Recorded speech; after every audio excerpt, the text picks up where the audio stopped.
My name is Vivian Hartley. I'm 68 years old, a retired elementary school teacher, and a grandmother.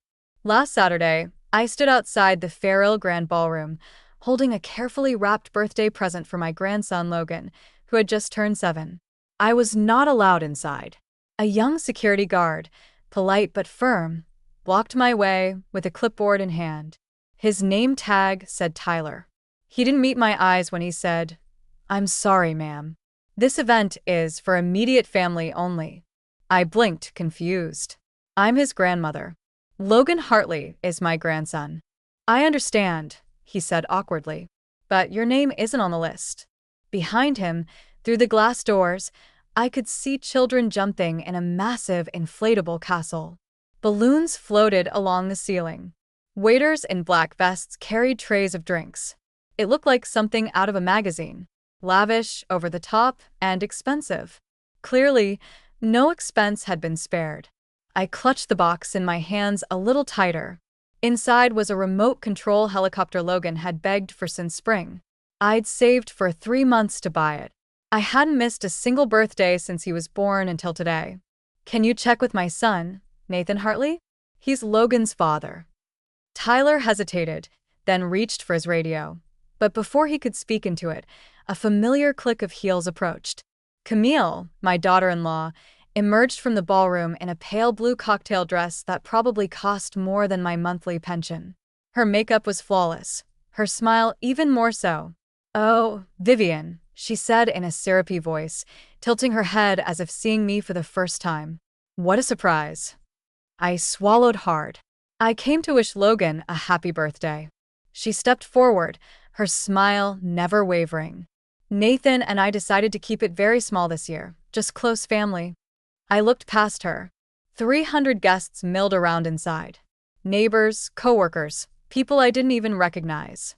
"But I am family." "I know, and we love you," she said lightly. "But Logan's got so many friends here today, it would be too overwhelming. Maybe we can set up a visit sometime soon." She didn't take the gift. She didn't step aside. She just smiled. I stood there as guests brushed past me, laughing, heading inside. I felt invisible, rejected, like I didn't matter anymore. And in that moment, something inside me broke, but not in the way Camille expected. As I sat in my car, staring at the unopened gift in my lap, the humiliation from the ballroom still fresh, I couldn't help but ask myself, when did it all start? When did I become the outsider in my own family? It didn't happen overnight. That's the trick about manipulation. It's slow, patient, and dressed up to look like love. 8 years ago, when Nathan first brought Camille home for dinner, I thought she was charming, polished, driven, and full of dreams. She was working as a dental office receptionist back then, and Nathan had just landed a stable job in property management. They were young and hopeful, and I was genuinely happy for them. Over coffee one afternoon, Camille told me, "Nathan deserves the best. I just want to support him any way I can." I believed her. I wanted to believe her. After all, my husband had died just 2 years earlier, and I missed having family around. When they got married, I helped pay for part of the wedding. Not because they asked, but because I wanted them to have a beautiful start. But the real requests began shortly after they returned from their honeymoon in Costa Rica. Camille called me in tears. The rental car broke down, and we maxed our credit cards. "I hate to ask, but could you lend us $600? It wasn't a lot, and she sounded embarrassed. I sent the money that afternoon. Then it was the apartment deposit, then the furniture, then her lingering student loans. "It's hurting my credit score," she'd said, placing her hand dramatically on her chest. "And the stress. The doctor said it could affect our chances of getting pregnant." That one got me. I was still grieving, still longing for a grandchild. I paid off the loans, $24,000, thinking it was for the future of our family. When Logan was born, I thought the financial requests would stop, but they didn't. Camille said the medical bills were piling up. Insurance didn't cover everything. Nathan's job had cut back on bonuses. She bounced baby Logan on her hip and said, "We're just trying to create a peaceful home for him." How do you say no to that? Over the next several years, I helped cover daycare fees, home repairs, new furniture, and car trouble. Always for Logan, always just this once. I never kept track. I didn't want to. I thought helping made me part of their world. But somewhere along the line, the tone changed. The thank yous became less enthusiastic. The phone calls only came when bills were due. And the invitations to family dinners, to school events, to holidays slowly stopped. Camille always had an excuse. Logan's schedule is packed. We're traveling that weekend. Let's plan something next month. At first, I believed her. Then I started noticing the handbags, the manicures, the luxury SUV in the driveway. And I started asking myself a different question. Was I really helping them? Or was I just funding Camille's lifestyle while being quietly erased from my grandson's life? I sat in my kitchen that night, the house silent except for the hum of the refrigerator. The gift for Logan still sat on the table untouched. I couldn't bring myself to unwrap it, and I couldn't bear to put it away either. I hadn't eaten dinner. My appetite was gone. I opened my laptop and logged into my bank account. For the first time in years, I forced myself to really look at the numbers.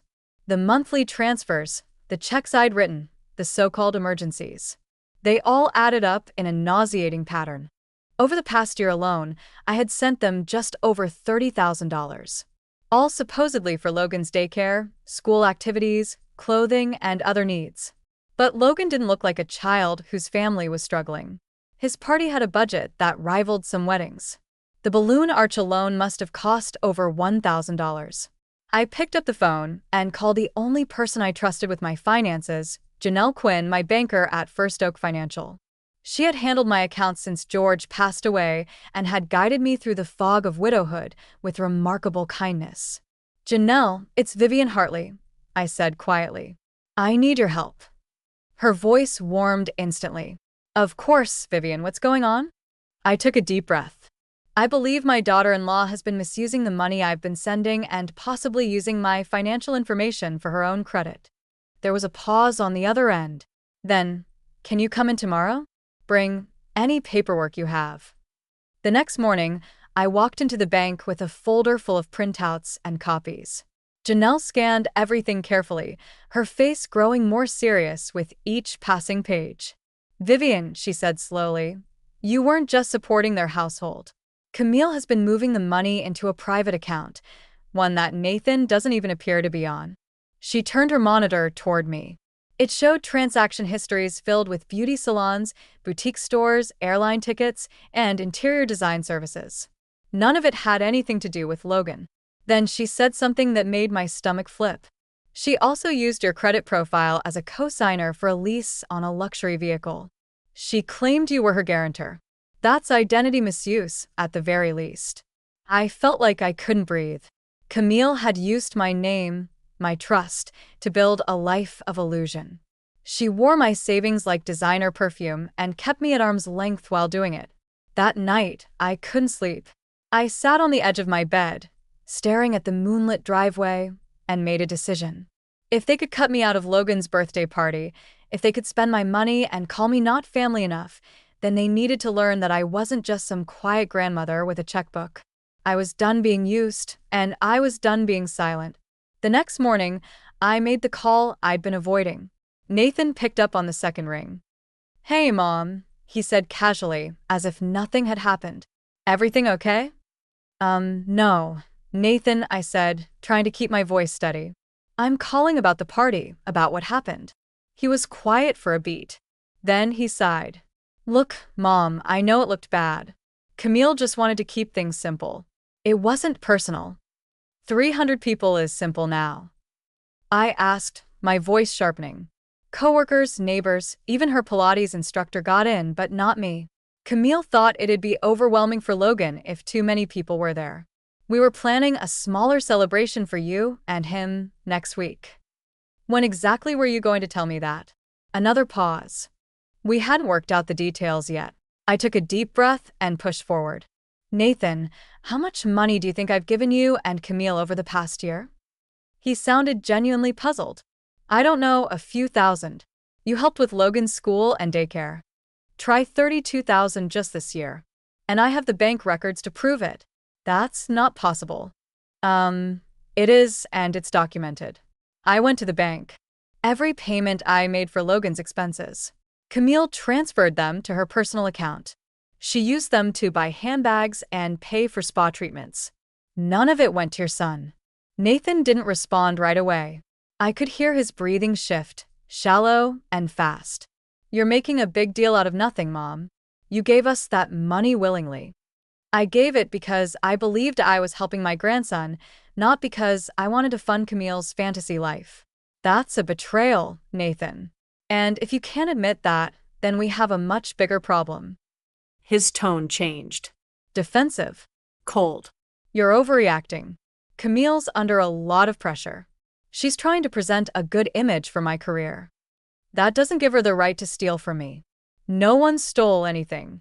You just don't like the way she spends. I close my eyes. Then maybe it's time I stop sending money. In fact, maybe it's time I stop being your emergency fund entirely. I think you're being unfair, and I think you're being blind. I hung up before he could respond. My hands were trembling, but it wasn't from fear. It was from clarity. I picked up the phone again and called Janelle. I want to freeze every account that has Camille Hartley's name on it. Any joint accounts, any credit card she opened using my credit, anything I co-signed. Vivian, are you sure? I've never been more sure. Then I made one more call. This time to the Fair Hill Grand Ballroom. Hello, this is Vivian Hartley. Just wanted to let you know the credit cards being used to pay for the Hartley event are about to be declined. You'll want to have a backup plan in place. I didn't need revenge. I just needed the truth to land where it belonged. By noon, my phone was ringing nonstop. I ignored the first few calls, but by the fifth, I picked up.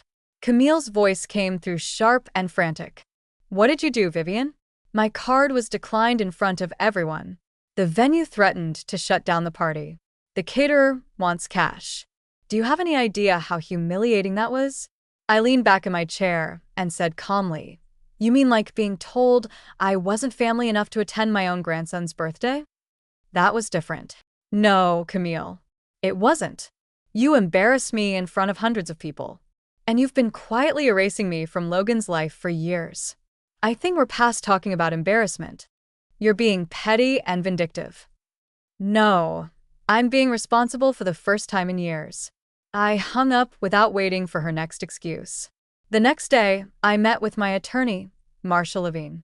She was smart, seasoned, and didn't waste time sugarcoating anything. After reviewing the documents Janelle helped me organize, she looked up and said, This is textbook financial exploitation. You have grounds for restitution and possibly criminal charges, identity misuse, financial abuse of an elder, even fraud. I felt a chill run down my spine, but also something close to relief. What would the next step be? A formal demand letter will list the total amount, request repayment, and include notice of potential legal action if she refuses. And if she does refuse? Then we file a lawsuit. Public record, court dates, news coverage if necessary. Would that affect my access to Logan? Marcia gave a small sympathetic nod. That's the one thing Camille might try to weaponize, but we can counter that. Grandparents have rights, especially when there's documented misconduct by the parent. That evening, as I stood at the sink rinsing off dinner dishes, I got a text from Nathan. We need to talk tonight. 7 p.m. Our house. Not your house, I thought bitterly. The one I co-signed for. The one I helped furnish. But still, I replied, I'll be there. At exactly 7, I rang the doorbell like a stranger. Nathan opened the door, looking exhausted and uneasy. She's upstairs with Logan, he muttered, leading me to the living room. He's upset. Doesn't understand what's going on. I'm sorry he has to go through this, I said quietly. But he deserves the truth someday. I handed him the folder. Bank records, loan documents, credit reports. Everything I gave was meant for Logan, I said. But she used it all for herself. And now she's threatening to cut me out of his life completely. Nathan sifted through the papers, his expression darkening. She told me you were controlling, that you were interfering too much. She said the same to me, except she called it protecting her family. His voice dropped. I had no idea. You didn't want to have an idea. Silence. Finally, he said, "What do you want me to do?" I looked at him evenly. "I want you to stop enabling her. I want you to protect your son from this toxic cycle, and I want my money back." He nodded slowly. "Okay, I'll talk to her. You've got 72 hours. After that, I let the courts handle it." And with that, I stood up, walked out of the house I helped build, and for the first time in a long time, felt the weight begin to lift. 3 months later, I was sitting in my backyard garden, watching Logan steer his bright red remote control helicopter across the afternoon sky. He squealed with delight every time it dipped and climbed. I couldn't stop smiling. This moment, this peace, had been hard-earned. After that night at Nathan's house, things got worse before they got better. Camille didn't go quietly. She fought the restitution letter with everything. She had tears, gaslighting, and even threats. She claimed I was making everything up, that I was senile, that I resented her and wanted to ruin their family. She even accused me of being jealous of her relationship with Nathan. But the documents didn't lie. The bank records, the loan applications with my name on them, the withdrawal history, it all painted a picture. Even Camille couldn't talk her way out of facing the threat of legal action. She eventually agreed to a settlement. Full restitution of the $87,000 she had siphoned over 8 years, plus interest, plus attorney's fees. More importantly, she signed a court-approved agreement guaranteeing me scheduled and uninterrupted time with Logan. Nathan filed for divorce soon after. It turned out Camille had taken out several other credit lines using Nathan's identity as well. She'd maxed out nearly all of them. The trust was broken beyond repair. She moved back to her mother's place in upstate New York. According to Nathan, she now works part-time at a call center and shares a one-bedroom apartment with her younger sister. For a brief moment, I felt sorry for her. But then I remembered the years of lies. The way she'd made me feel small, unwelcome, useless. Logan visits me every weekend now. We bake cookies, work on puzzles, go to the park. He laughs more, sleeps better. There's no more tension in his shoulders. Even his teachers have noticed the change. One Saturday, while we were coloring at the dining table, he looked up and said, "Grandma, I like it here. It feels like home." I had to excuse myself to the kitchen before he saw the tears. With the case settled and my relationship with Logan repaired, I found myself wanting to do something more, something that might help others going through what I had.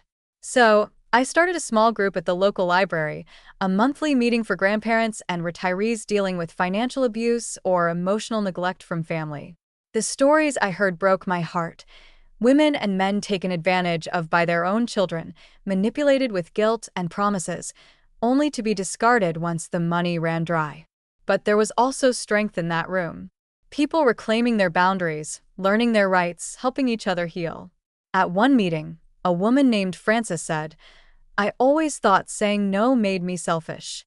Now I know it just makes me wise." We all nodded. Because sometimes love isn't about saying yes. Sometimes it's about standing up for yourself and teaching others it's okay to do the same. Logan doesn't know everything yet. He's still a child. But someday he'll understand. He'll know that his grandmother fought not out of anger, but out of love. And that love this time came with boundaries. The following summer, as Logan's 8th birthday approached, Nathan and I sat together at my kitchen table, sketching out plans for a small backyard celebration. Nothing extravagant, just balloons, hot dogs, cake, and the people who genuinely loved him. "I want this party to be about Logan," Nathan said, stirring his coffee, "not about status or appearances." I smiled. That sounds perfect. And it was. No rented ballroom, no caterers, just joy. Logan ran around barefoot in the grass, chasing bubbles with his friends while I stood at the grill with Nathan. We laughed like we hadn't in years. There was healing in that day, in the simplicity, the honesty, and the love. That night, after everyone had gone home and the yard was quiet again, I sat on the porch with a glass of iced tea and watched fireflies blink in the garden. I thought about who I used to be, a woman grateful for any scraps of attention, a grandmother afraid to rock the boat, a mother who mistook silence for peace. I wasn't that woman anymore. Now I knew better. I knew that love without respect isn't love. That giving should never cost your dignity. And that family, real family, doesn't shut you out when you're no longer convenient. If you've ever felt erased, used, or quietly pushed aside by those who claim to love you, I want you to hear this. You are not alone, and you are not powerless. Thank you for listening to my story. If any part of it resonated with you, I'd love to hear your thoughts in the comments. And if you believe no one deserves to be silenced in their own family, please like, share, and subscribe. Let's make sure this message reaches every grandmother who needs to remember her worth. Because sometimes standing up for yourself isn't just brave, it's necessary. A few weeks after Logan's birthday, I received a call from a number I didn't recognize. Hello, is this Vivian Hartley? The voice on the other end asked, hesitant but hopeful. Yes, this is she. My name is Linda Matthews. I hope you don't mind me reaching out. I got your number from someone in the support group at the library, she said. You might understand what I'm going through. Of course, I said gently. Tell me what's going on. Linda's story poured out like water from a dam. Her daughter-in-law had slowly taken over her finances. Small things at first, like asking for help with bills, then larger things like using Linda's name to open a credit card. She hadn't seen her grandchildren in months. Every time she asked, there was a new excuse. I feel ashamed, she said quietly, like it's my fault for letting it happen. I closed my eyes, remembering that same ache in my chest. That same voice in my head telling me I was being dramatic, that I should be grateful just to be needed. It's not your fault, Linda, I told her. But it is within your power to change. I don't even know where to begin. You begin by writing everything down. Every transaction, every message, every promise that turned into silence. Then you take it to someone who can help. I can connect you with my lawyer, Marka. She's sharp and kind. The kind of person who makes you feel like you're not crazy. There was silence on the line, then a quiet sob. Thank you, she whispered. Thank you for saying that. We ended the call with a plan and a promise. As I set the phone down, I felt something unexpected. Peace. Because healing doesn't stop with your own story. Sometimes it becomes a bridge for someone else. And if I can be that bridge, even for one woman like Linda, then maybe everything I went through meant something after all. 6 months later, our little support group had grown into something none of us expected. What started as a quiet monthly meetup at the local library had become a registered nonprofit, Second Voice, a safe space for seniors navigating family-based financial abuse. We offered legal referrals, workshops on setting healthy boundaries, and, perhaps most importantly, connection. One rainy Thursday afternoon, I walked into our usual meeting room to find it filled with new faces. Women and men in their 60s, 70s, even 80s, some holding folders, others just holding back tears. Linda was there, too. She'd filed charges against her daughter-in-law, reclaimed access to her bank account, and had recently reunited with her youngest grandson. I thought I was alone, she told the group, her voice steady. But Vivian showed me I wasn't. And now I want to do the same for someone else. I sat down beside her and smiled. That's what healing looks like. Not revenge, not punishment, empowerment. Later that evening, after I walked Logan home from school, he sat at the kitchen table working on a craft project. His small hands carefully glued popsicle sticks together to build a miniature cabin. Grandma, he asked without looking up, do you ever miss how things used to be? I paused at the sink, my hands in the dishwasher. Sometimes, I said honestly, but I like now even better. He nodded like he understood. Me too. I watched him work, his tongue poking slightly out in concentration, and thought about everything we'd survived, everything we'd rebuilt. Life hadn't gone the way I expected in retirement. But in losing so much, I'd gained something far more valuable.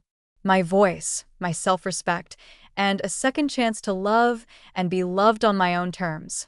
And that I realized was more than enough. Now that you've walked this path with me, I want to ask you something. Have you ever felt invisible in your own family? Have you ever given and realized too late that love was being confused with access? You're not alone. There are so many of us quiet givers, behind-the-scenes fixers, the ones who step up without ever being asked and who are often taken for granted because of it. But here's the truth. You matter. Your presence, your voice, your boundaries, they matter. And if someone has made you feel like you're only valuable when you're helping, paying, or solving something, I hope this story helps you pause and choose differently. Because choosing yourself doesn't mean you love them less. It just means you're finally loving yourself, too. If this story spoke to something in your heart, I'd love to hear about it in the comments. Tell me where you're watching from. Share your own experience if you're comfortable. You never know who else might need your words today. And if you believe every person, regardless of age, deserves dignity, respect, and a voice in their own family, please like, share, and subscribe. Help us spread stories that heal, not just hurt. Thank you for being here. And remember, it's never too late to reclaim your